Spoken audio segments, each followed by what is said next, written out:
Edwin E. Ramirez. Bigyan po natin siya ng malakas na palakpak. Thank you, Rex.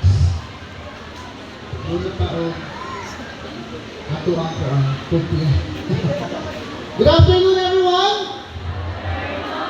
Hinay siguro ang microphone, kaya murag hinay man ang tubag. Good afternoon, everyone! May kusog na yun.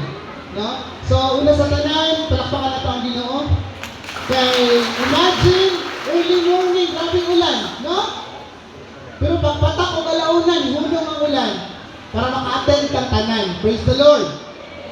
So, it is my great pleasure to welcome you all to our today's General Assembly of School Parents and Teachers Association. We are honored to have such a dedicated groups of parents. Palakpakin ninyo yung mga kaugalingan din.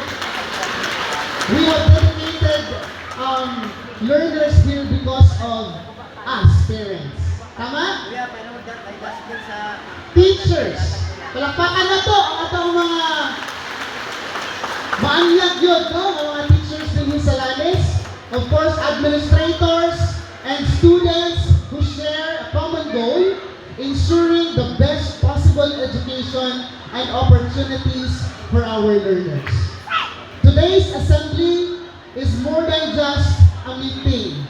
So, dili lang siya adto ka din just for you to have an attendance, parents. Kaya masuko si teacher, kaya wala ko. No?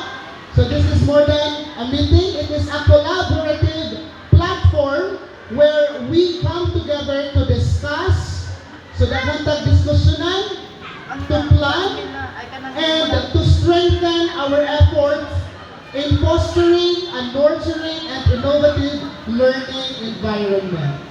Ganahan ba mo anak nga ang eskwelahan sa inyong mga anak dako o plano para sa mga kabataan? Opo. And we are part of that. Alright? Through our collective dedication, we continue to empower our students to excel in all fields and beyond. As we go through our agenda today, let us keep in mind ato gyud hunaon that our success relies on active participation. So coming here indeed an active participation. Naamo dinhi daghan unta mo pwede buhaton, no? Na yung mga nanay nga gusto pa unta manglaba pero kay ulan man walay choice. Ang mga amahan ay trabaho pero mulid kaya walang bantay sa ubang anak.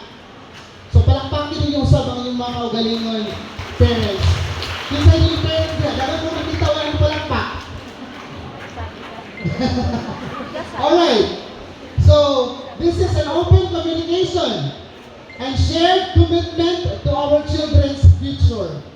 So I do believe na later on you will be having your questions with all the things na mo atuang i-discuss din, then reserve that kung ayaw pa ulaw na erase ang inyong concern, because that is for the betterment of our learners.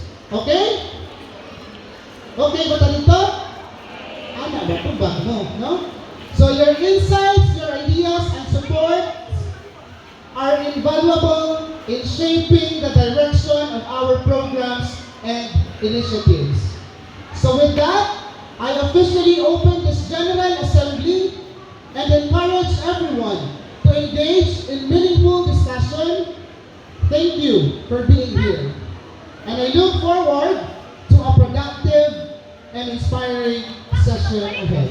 To God be all the glory. Palakpakan natin ang Ginoo. Maayo din tayo siya. Thank you, Mr.